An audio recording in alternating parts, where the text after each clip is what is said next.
I went to the corner, my friends, they weren't there.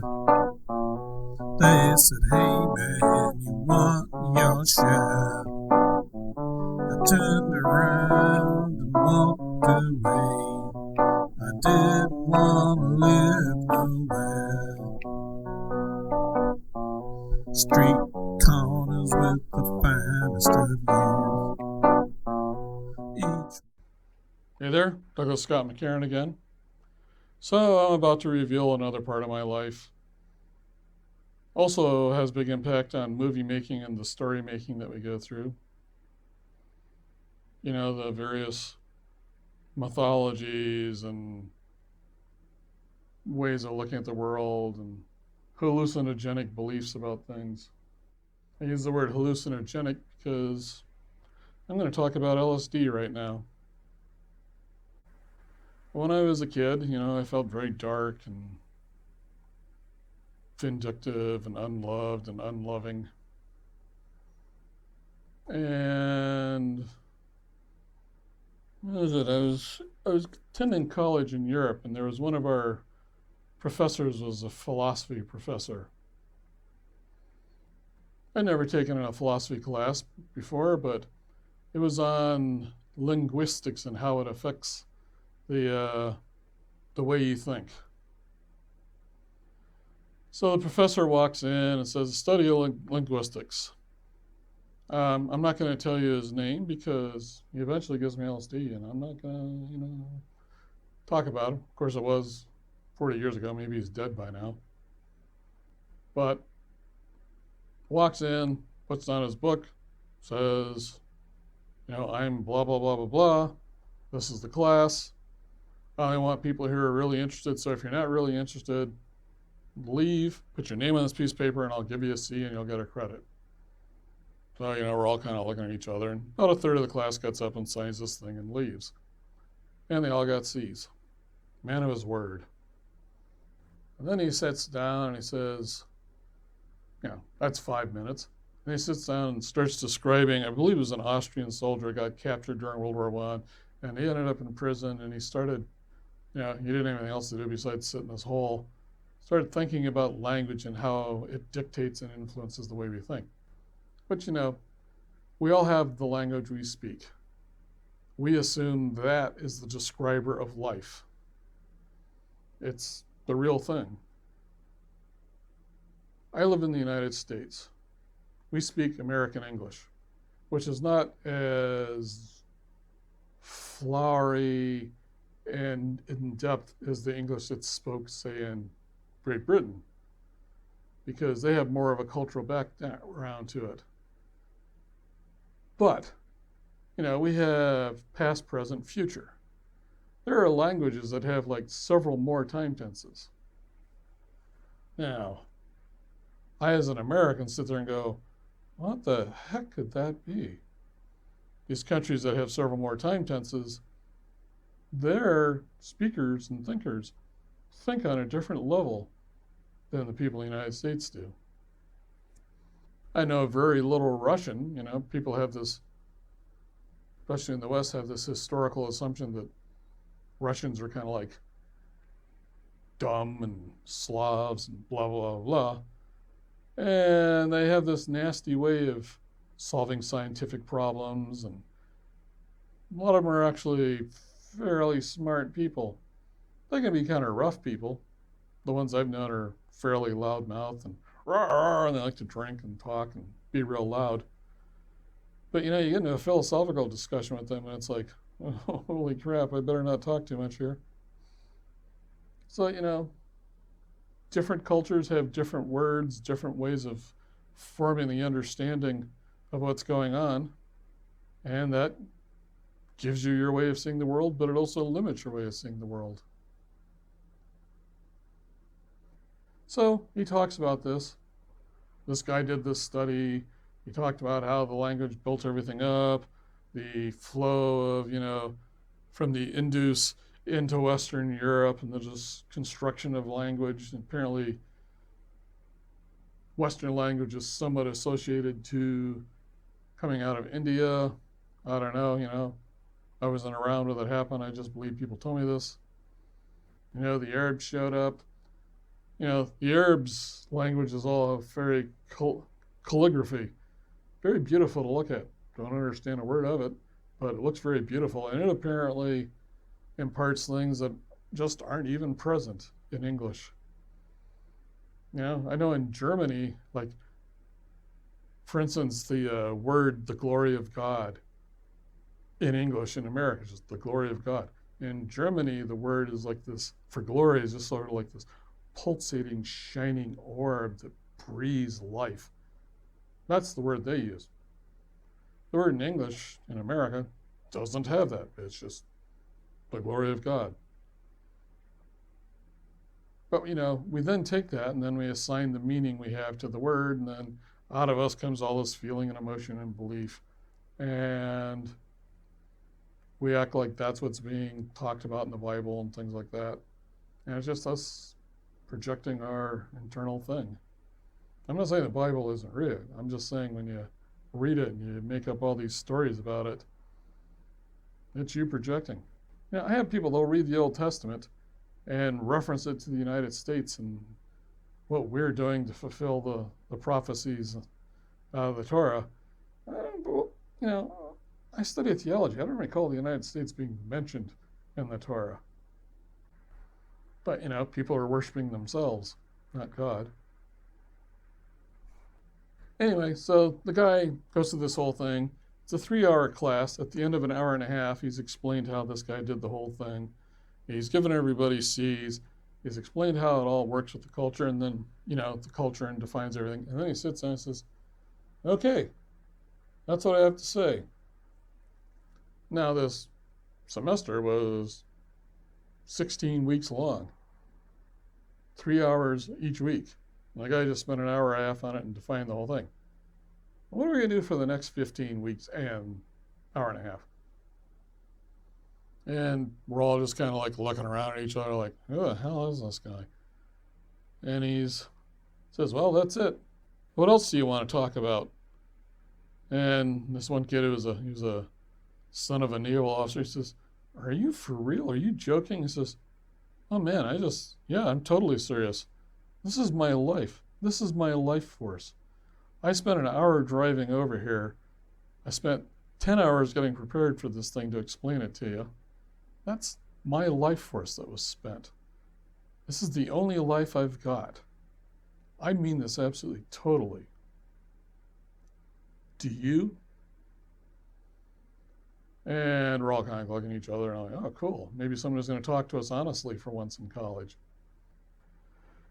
So we went through the whole course, and it basically became a 15-hour discussion on what does it mean to be alive and what does it mean to perceive, and how does language help us perceive and yet prevent us from perceiving. I found it all very interesting. Course gets all done. I stayed through it, so instead of a C, I got a B. Yeah. A couple of weeks later, a guy I know at school comes by and says he's going to drive over to meet the professor. And I'm like, oh. And I go along and says, well, I really shouldn't. And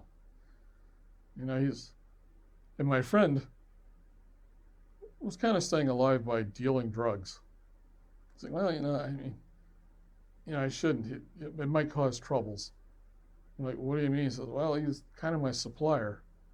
And I'm like, my philosophy professor is your supplier? He says, well, of LSD. And I'm like, LSD? I've heard of this. In the 60s and 70s, you keep hearing these stories about becoming one with the universe and being happy and peaceful. But there's also stories about Charlie Manson and the family getting on LSD and murdering people. Though I've later since learned that it was actually, they were on a form of speed. And there are a lot of other things going on. But, in the common culture, psychotic hippies on LSD running around naked in the woods and peace, love, and on and on. I mean, all those crazy things like living peacefully with your neighbors and don't kill each other and let's have sex with each other. Of course, there were other hippies that lived on farms and they were absolutely celibate, supposedly. Never know. But anyway, so I'm like, my professor sells LSD. Well, can I go along anyway? I don't know why I wanted to, but it's one of these things. So we get in the car and my friend drives us over there, and I get out and I walk in and he's not there. There's like 4 or 5 people there, and there's pictures of these like yogis on a table, like a little shrine, and there's like a couple of mats on the floor, and it's just very sparse. And I'm like, well, what's all this then? And I turned around, I looked at it, and there was this, really odd looking curtain that covered the whole window. And until I realized it wasn't a curtain, it was a bunch of marijuana and plants. And I'm like, oh, what's this here? Before this, I smoked some hashish, which is kind of the thing they smoked in Europe. Marijuana wasn't as big, and that had been kind of a trip, but the guy who was giving it to me was on this whole, I'm going to teach you how to, open your narrow mind to perceive things. And I kind of resented that. It's true I had a narrow mind, but I didn't want anybody sitting around assuming they're the ones who are going to open my brain up. I crave the affection and attention and approval of others, but I'm sure not going to let you give it to me. Kind of the way it was. Anyway, we're there. And one of the guys who were there is starts talking about LSD and how it can open you up. And I said, open you up to what? And he goes, God. And he kind of looks around with his eyes like this. And I'm like, interesting. I've heard of this. And I remembered, I think I've told you my mom's suicide. I had this big thing come in and start talking to me. So he says, do you want to try some? And I'm like, no, it's Friday night. What else have I got going on? Wasn't exactly what I said, but that was the attitude. So he gives me this orange tablet, and I stick it in my mouth and told me to just swallow it. And I'm sitting there,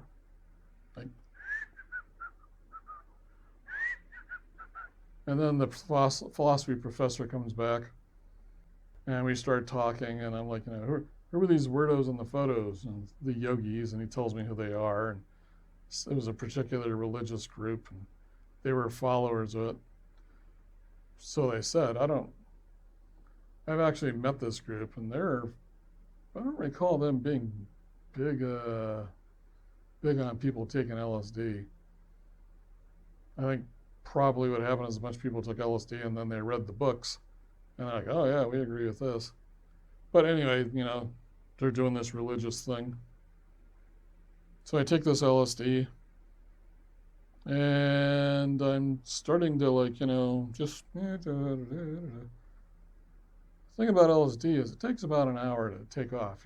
I felt like I'd failed, I'd done something wrong. And then all of a sudden, it was just like this rocket just went... And I'm just like, whoa. And I'm staring around, and my pupils are massively big, and everything everybody's saying to me doesn't mean anything. And the professor's explaining to me now that, supposedly my mind was open, he could talk to me. And I'm just sitting there kind of going, oh, blah, blah, blah. So they want to meditate, and I'm sitting there kind of in the middle of the floor, just that's not going to help. So they took me into this room, and they put the dog in there with me. The professor had a dog, and I'm sitting there just watching the walls kind of pulsate, and there was a wood floor, but it looked like it was slithering, I think I understand what happened there is the reason why human beings have 3-dimensional sight is there's these little muscles that jerk your eyeballs around, and so you're constantly getting this redefinition of what's going on, and your brain assembles it as having depth. On LSD, you pick up all those little jerks. And so, you see these little jerks, you look down at the wood grain of the floor, and the grain, because my eyes are jerking around, is going, and the walls are kind of, And I'm like, geez, this is intense. And then I'm just sitting there, and the dog comes over to me, and I can reach out to pet it, and I'm high as a kite. And this dog grabs my leg and starts humping away at my leg. And I'm like, I don't like this. So I kick it away, and it runs by, and keep kicking it away. It goes on for about 15 minutes. So I crawl up on top of the refrigerator. I don't know how the hell I got up on top of a 5 foot tall refrigerator, but I did. And the dog's like jumping up, trying to jump up at me and hump my leg more. And this goes on some undeterminate time, because on LSD, time's indeterminate. And after a while, the professor came in, and he's like, "Oh, what's going on?" I'm like, and he sees the dog's erection. He's like, "Oh, I get it. Okay." Throws the dog out of the room, closes the door, and proceeds to like discuss reality with me. And I'm like, wow. And all the beards on his face are like, and his glasses are like, But the thing that was really weird in the middle of all this was this calm ecstaticness. And I could kind of get, he's talking about connecting with God and the one and source. It's kind of how I felt. I also felt panicked and upset and scared, but there was this deep inner core that felt very calm and peaceful. Somewhat like I do now, but very different. It had this very, the only word I can put is electric, or shall we say chemically unbalanced feeling to it. It was just kind of. So he goes out and walks out, and for some reason I decide it's time to leave. And I come out in the living room, and nobody's there. I don't know where they are, but my friend is gone. I don't have a ride home. There's nobody in the house. So I leave. And I get outside and I start walking, and somehow I figured out what was the right direction to walk home, 7 miles away.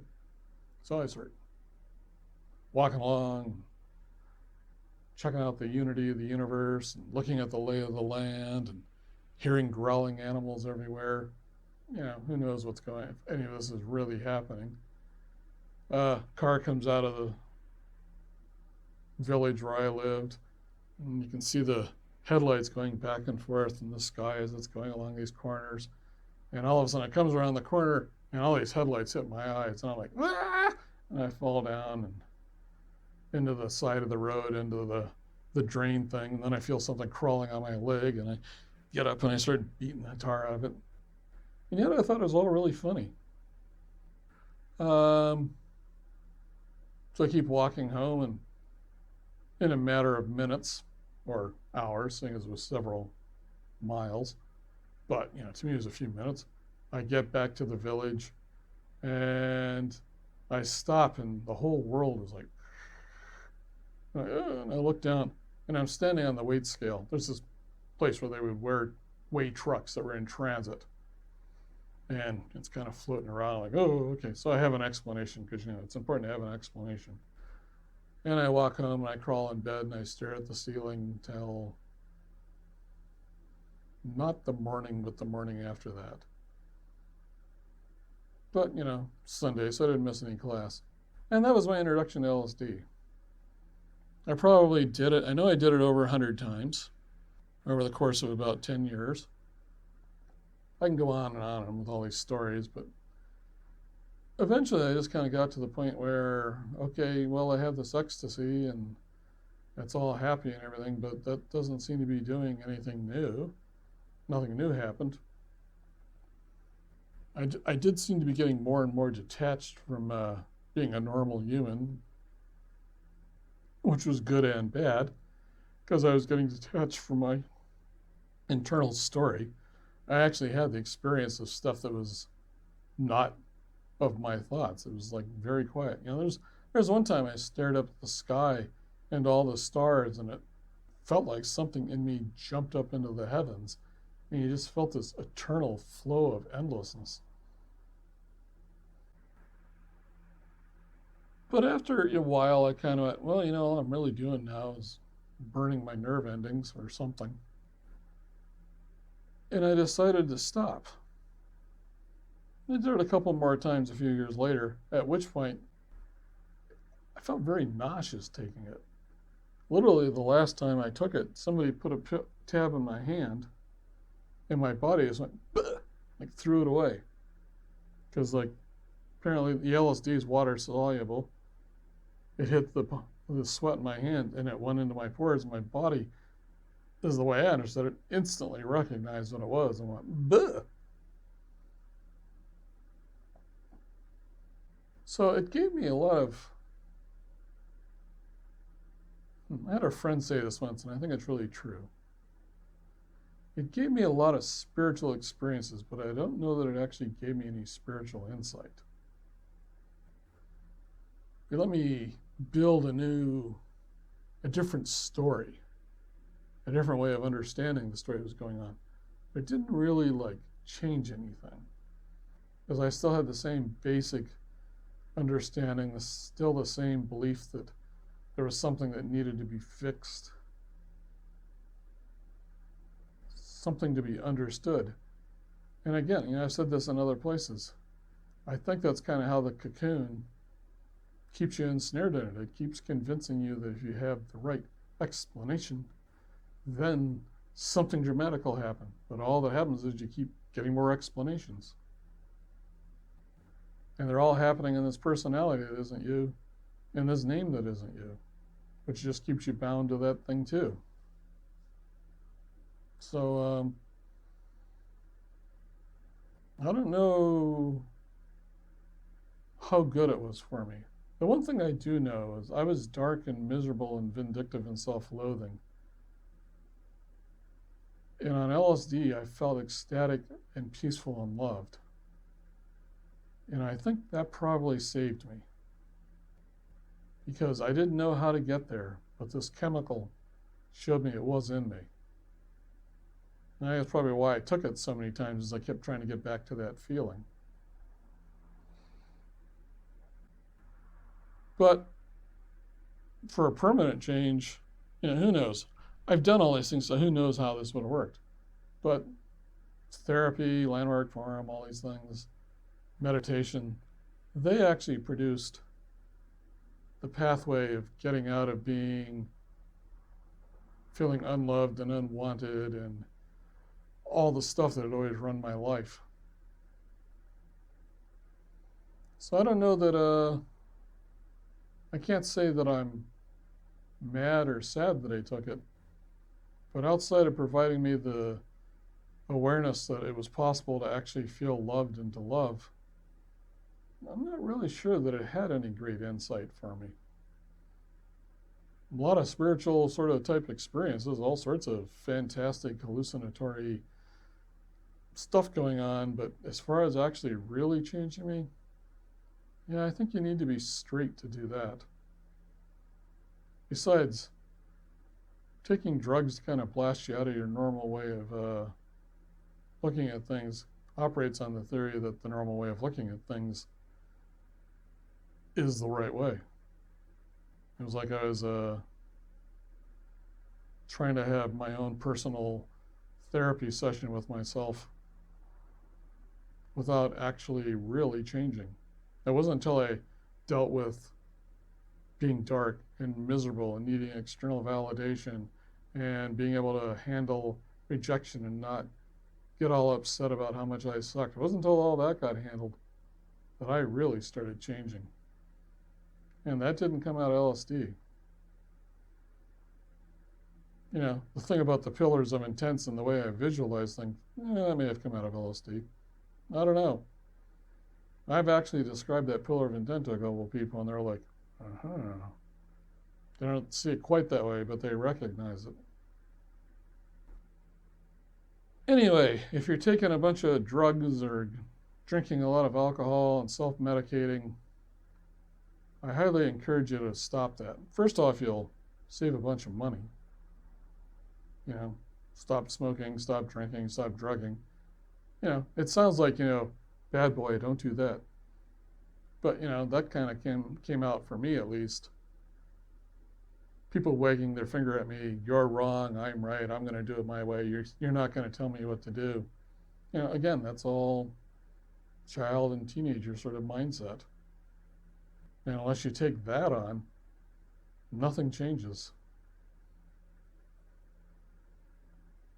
I'm paraphrasing, but the wise philosopher Craig Ferguson said something to the effect of, nothing changes unless you change it. If you don't start changing things for real, you just keep doing the same thing and self-medicating until something falls apart on you. And there's no need for that. Because you can get the healing and the love and the compassion and the feeling of self-love and fill the hole in. Again, I like to use the words. They're out of landmark, but I just really dig them. Whole, perfect, and complete. Okay, till the next one. Douglas Scott McCarron signing off. Bye.